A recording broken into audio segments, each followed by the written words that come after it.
All right, everyone. Hope everybody's having a good day.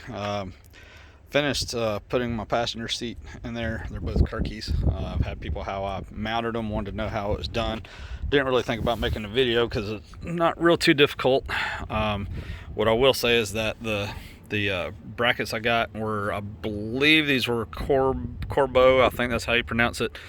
They're adjustable sliders.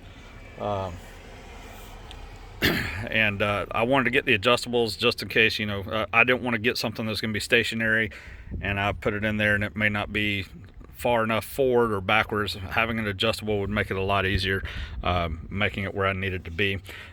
These are Kirkeys. They're, I think, 18.5 inches wide. I'm about 6'1", 240 pounds, so I needed something a little bit wider. Had a buddy who had a seat and I was trying out and it was too thin for me, so that wasn't doing it for me.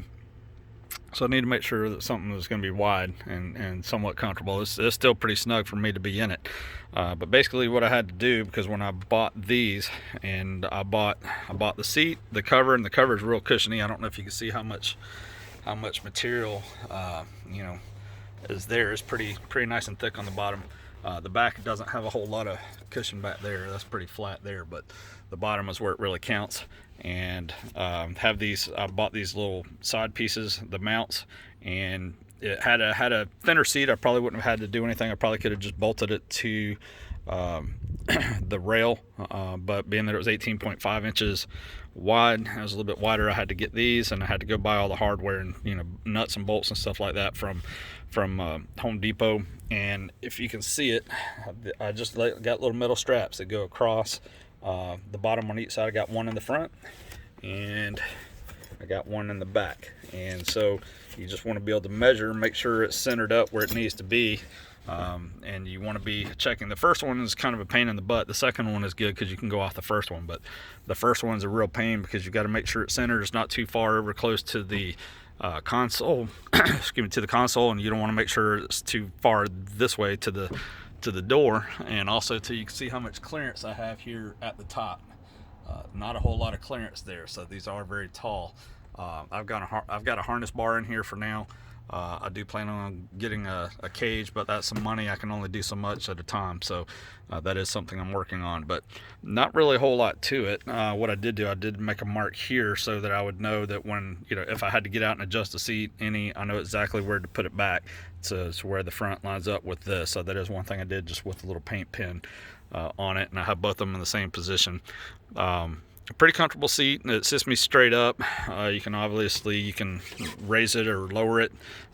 You have to drill the holes where you want it for there, and then you've got your back one, which this one here has got the round one right there. This one right here is actually elongated this way, so if you need to go forward or backward with the bolt, you have a little bit of room there. But I wanted to make sure it was pretty level, not dig too much into my thighs. If I had this part up too high, I didn't want it digging into my thighs, hurting my legs or anything, so I've got it pretty straight up. And not too much, not real rocket science there. You just got to do some measuring and make sure everything is centered up if you have to buy them. I just went and got the aluminum straps from Home Depot and just cut them to length and just did some drilling. On this mount, there's a bolt that goes up under here that bolts to the floor. They had put the tab on the wrong spot, so I had to actually cut and weld that in the right spot. So I did have to do a little bit of fabrication there, but had it not been for that, I would have been able to just do some cutting and drilling and put the bolts in them and good to go. So anyway, people keep asking what I did for the mount, so in that regard, so just thought I'd make this quick video, just trying to finish it up, get it ready for the track. But I know there's not really a lot out there for installing seat mounts and DSMs, so just thought I'd make this one real quick. I don't know if it helps any of you guys out, but since people keep asking, here's the video. So anyway, that's it for now. Y'all have a good one.